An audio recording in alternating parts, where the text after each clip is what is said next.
Assalamualaikum warahmatullahi wabarakatuh. Di sini kami dari kelompok 2 yang beranggotakan saya, Aprilia Chandra Purnamawati, NIM 0804042123 dan rekan saya. Halo, perkenalkan nama saya Dinda Rahma Maufiroh, biasa dipanggil Dira. Nomor induk mahasiswa saya adalah 080404211134. Salam kenal semuanya. Di video kali ini kami akan menjelaskan mengenai pemikiran ekonomi Imam Al-Ghazali, Ibnu Taimiyah, dan Ibnu Khaldun. Abu Hamid Muhammad bin Muhammad Al-Tusi Al-Ghazali lahir di Tus, sebuah kota kecil di Khurasan, Iran pada tahun 450 Hijriah atau 1058 Masehi. Sejak kecil Imam Al-Ghazali hidup dalam dunia tasawuf. Sejak muda Imam Al-Ghazali sangat antusias terhadap ilmu pengetahuan.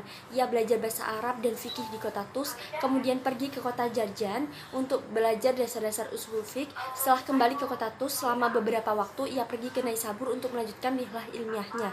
Imam Al-Ghazali belajar kepada Imam Al-Ghurmain Abu Al-Ma'ali Al-Juwaini. Setelah itu ia berkunjung ke kota Baghdad dan bertemu dengan Wazir Nizam Al-Mulk. Darinya Imam Al-Ghazali mendapat penghormatan dan penghargaan yang begitu besar. Pada tahun 483 Hijriah atau 1090 Masehi, ia diangkat menjadi guru di Madrasah Nizamiyah, sehingga para ilmuwan pada masanya itu menjadikannya sebagai referensi utama. Imam Al-Ghazali juga melakukan bantahan-bantahan terhadap berbagai pemikiran batiniyah, Islamiyah, filosof, dan lain-lain. Setelah merasakan bahwa hanya kehidupan sufistik yang mampu memenuhi kebutuhan rohaninya, Imam Al-Ghazali memutuskan untuk menempuh tasawuf sebagai jalan hidupnya. Pada tahun 488 Hijriah atau 1050 Masehi, atas desakan penguasa pada masa itu, yaitu Wazir Fakhr Al-Mulk, Imam Al-Ghazali kembali mengajar di Madrasah Nizamiyah di Naisabur.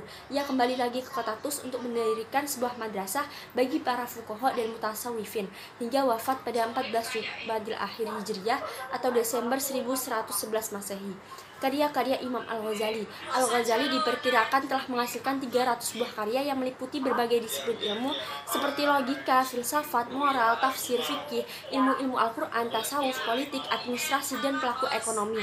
Adapun yang ada hingga kini hanya 84 buah, diantaranya adalah Ihya Ulum Ad-Din, Al-Muqid min Al-Dalal, Tahafut Al-Falasifah bin Hajj Al-Abidin, dan pemikiran ekonomi Imam Al-Ghazali.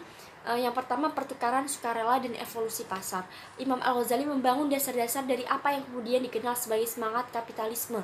Bagi Imam Al-Ghazali, pasar berevolusi sebagai bagian dari hukum alam segala sesuatu, yakni sebuah ekspresi berbagai hasrat yang timbul dari diri sendiri untuk saling memuaskan kebutuhan ekonomi. Yang pertama, permintaan, penawaran, harga, dan laba. Al-Ghazali juga telah memahami konsep elastisitas permintaan yang dinyatakan dengan mengurangi margin keuntungan dengan menjual pada harga yang lebih murah akan meningkatkan volume penjualan, dan ini pada gilirannya akan meningkatkan keuntungan. Imam Al-Ghazali juga menyadari permintaan harga inelastis. Imam Al-Ghazali bersikap sangat kritis terhadap laba yang berlebihan. Ia menyatakan bahwa laba normal berkisar antara 5-10% dari harga barang. 2. Etika perilaku pasar. Dalam pandangan Imam Al-Ghazali, pasar harus berfungsi berdasarkan etika dan moral pada pelakunya. Aktivitas produksi. Yang pertama, produksi barang-barang kebutuhan dasar sebagai kewajiban sosial. Pada prinsipnya negara harus bertanggung jawab dalam menjamin kebutuhan masyarakat terhadap kebutuhan barang-barang pokok. Yang kedua, hierarki produksi. Yang pertama ada industri dasar, yakni industri-industri yang menjaga kelangsungan hidup manusia. Yang kedua, aktivitas penyokong, yaitu aktivitas yang bersifat tambahan bagi industri dasar. Yang ketiga, ada aktivitas komplementer, yaitu aktivitas yang berkaitan dengan industri dasar. Yang ketiga, ada tahapan produksi, spesialisasi, dan keterkaitannya. Imam Al-Ghazali mengidentifikasikan 3 tingkatan persaingan. Yang pertama, persaingan yang wajib, yaitu persaingan yang berhubungan dengan kewajiban agama. Yang kedua, persaingan yang disukai, yaitu yang berhubungan dengan perolehan barang kebutuhan pokok. Yang ketiga, persaingan yang tidak diperbolehkan, yaitu yang berhubungan dengan barang-barang mewah. Selanjutnya, barter dan evolusi uang. Salah satu penemuan terpenting dalam perekonomian adalah uang. Yang pertama, problema barter dan kebutuhan terhadap uang. Yang pertama, kurang memiliki angka penyebut yang sama, yang sering disebut dengan lack of common denominator. Yang kedua, barang tidak dapat dibagi-bagi, yang biasa disebut dengan indivisibility of goods. Yang ketiga, keharusan adanya 2 keinginan yang sama, atau sering disebut dengan double coincidence of wants. Yang kedua, uang yang tidak bermanfaat dan penimbunan bertentangan dengan hukum ilahi. disukai. Uang tidak diinginkan karena uang itu sendiri. Uang baru akan memiliki nilai jika digunakan dalam pertukaran. Yang ketiga, pemalsuan dan penurunan nilai uang. Uang dapat diproduksi secara pribadi hanya dengan membawa emas dan perak yang sudah ditambang ke percetakan. 4. Larangan riba. Riba merupakan praktik penyalahgunaan fungsi uang yang berbahaya, sebagaimana penimbunan barang untuk kepentingan individual. Peran negara dan keuangan publik. Negara sebagai lembaga yang penting bagi berjalannya aktivitas ekonomi. Yang pertama, kemajuan ekonomi melalui keadilan, kedamaian, dan stabilitas. Untuk meningkatkan kemakmuran perekonomian, negara harus menegakkan keadilan, kedamaian, keamanan, serta stabilitas. Yang kedua, keuangan publik dalam kitab Ihya Ulumuddin. Al-Ghazali mendefinisikan bahwa uang adalah barang atau benda yang berfungsi sebagai sarana untuk mendapatkan barang lain. Yang pertama, sumber pendapatan negara, yang kedua, utang publik, dan yang ketiga, pengeluaran publik. Abbas Ahmad bin Abdul Halim bin Abdul Salam bin Abdullah bin Al-Khadir bin Muhammad. Ia dilahirkan di Hauran, sebuah kota induk di Jazirah Arabia yang terletak di antara Sungai Tigris dan Sungai Efrat, pada hari Senin 12 Rabiul Awal 661 Hijriah atau pada tanggal 22 Januari 1263 Masehi. Sudah bisa menghafal Al-Quran dan juga sudah menyelesaikan pendidikannya di bidang jurisprudensi atau sering kita kenal sebagai fikih, hadis Nabi, tafsir Al-Quran, matematika, dan filsafat. Pemikiran ekonomi Ibnu Taimiyah diantaranya yang pertama, mekanisme pasar. Ibnu Taimiyah meyakinkan bahwa harga ditentukan oleh mekanisme pasar dengan istilah zaman al-misli atau harga yang setara. Selain itu, penentuan indikator kesetaraan harga sangat berhubungan dengan kesetaraan kompensasi yang diterima oleh penjual dan pembeli. Jika membutuhkan peningkatan jumlah barang, sementara kemampuannya menurun, harga dengan sendirinya akan naik. Di sisi lain, jika kemampuan penyediaan barang meningkat dan permintaannya menurun, harga akan turun. Yang kedua adalah regulasi harga. Pertama, regulasi harga yang tidak adil, diantaranya pengaturan yang termasuk kezoliman. Kedua, regulasi harga yang adil dan dibolehkan. Pada kondisi terjadinya ketidaksempurnaan pasar, Ibnu Taimiyah merekomendasikan penetapan harga oleh pemerintah. Dalam kitabnya Al-Hisbah, penetapan harga diperlukan untuk mencegah manusia menjual makanan dan barang hanya pada kelompok tertentu dengan harga yang ditetapkan sesuai keinginan mereka. Yang ketiga adalah fungsi dan perdagangan mata uang. Dalam hal uang, beliau menyatakan bahwa fungsi utama uang adalah sebagai alat pengukur nilai dan sebagai media untuk memperlancar pertukaran barang. Hal itu sebagaimana yang beliau ungkapkan, menurut Ibnu Taimiyah, dalam hal sebuah uang, beliau mengatakan bahwa fungsi yang utama ialah sebagai alat pengukur nilai dan sebagai media untuk memperlancar pertukaran sebagai alat tukar resmi karena desakan kebutuhan masyarakat terhadap mata uang dengan pecahan lebih kecil, maka Sultan Kamil Ayyubi memperkenalkan mata uang baru yang berasal dari tembaga yang disebut dengan fulus. Inilah yang kelak kemudian menginspirasi pemerintahan Sultan Kitbugo dan Sultan Dahir. Inilah yang kelak kemudian menginspirasi pemerintahan Sultan Kitbugo dan Sultan Dahir Barkuk untuk mencetak fulus dalam jumlah sangat besar dengan nilai nominal yang melebihi kandungan tembaganya. Berkenaan dengan adanya fenomena penurunan nilai mata uang tersebut, Ibnu Taimiyah berpendapat sebagai berikut. Penguasa seharusnya mencetak fulus sesuai dengan nilai yang adil atau proporsional atas transaksi masyarakat, tanpa menimbulkan kezaliman terhadap mereka. Yang kedua, implikasi penerapan lebih dari satu standar mata uang. Sultan Kitbugo menetapkan bahwa nilai fulus ditentukan berdasarkan beratnya dan bukan berdasarkan nilai nominalnya. Namun pencetakan fulus dalam jumlah besar masih dilakukan oleh Sultan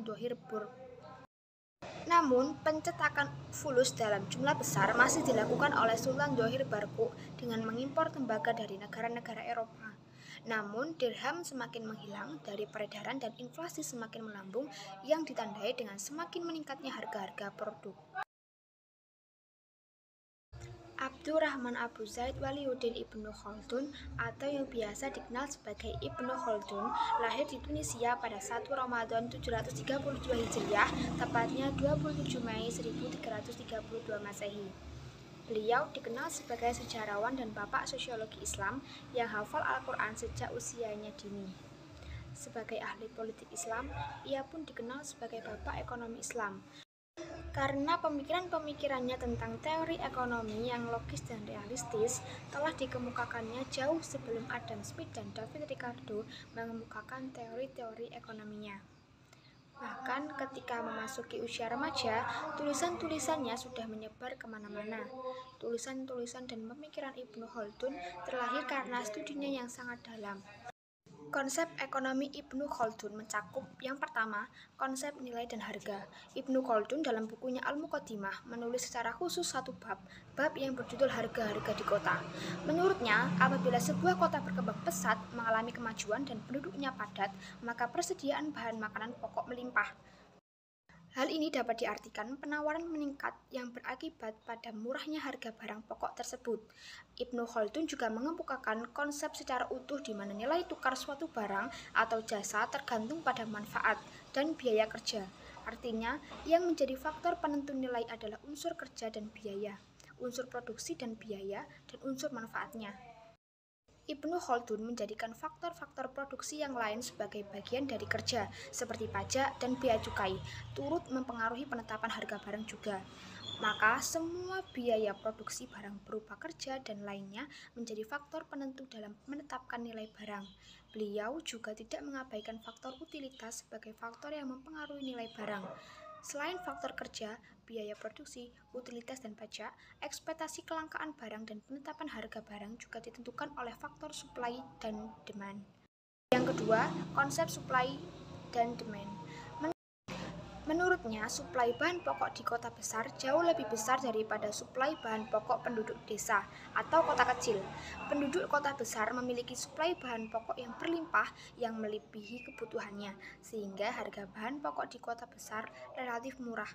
Sementara itu, suplai bahan pokok di desa relatif sedikit, karena itu orang-orang khawatir kehabisan makanan sehingga harganya relatif lebih mahal. Yang ketiga adalah konsep produksi. Menurut Ibnu Khaldun, neraca pembayaran yang positif di suatu negara akan meningkatkan kekayaan negara tersebut. Hal ini disebabkan karena pembayaran positif memiliki dua alasan. Yang pertama, tingkat produksi negara tersebut untuk suatu jenis komoditas lebih tinggi daripada tingkat permintaan domestiknya, atau supply lebih besar dibandingkan demand, sehingga memungkinkan negara tersebut melakukan ekspor.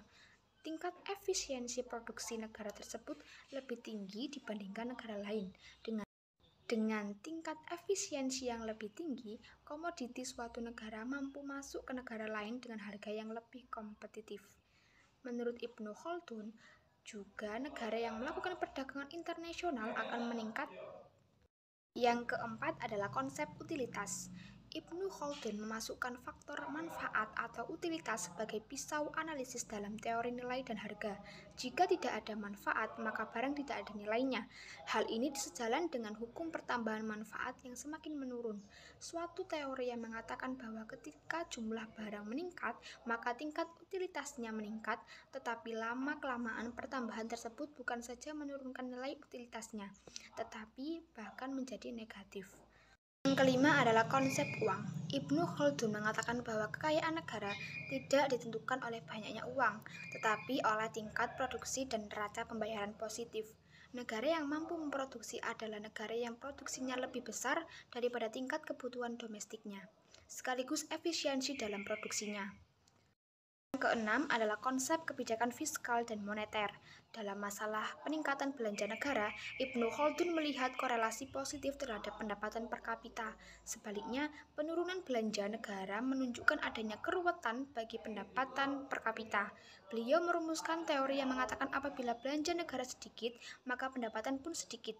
Beliau mengajukan teori bahwa apabila pajak meningkat, maka pendapatan negara akan berkurang.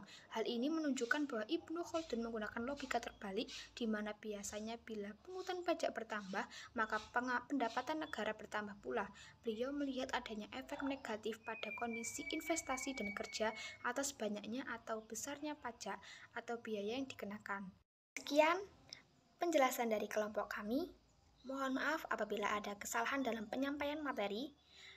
Terima kasih dan sampai jumpa.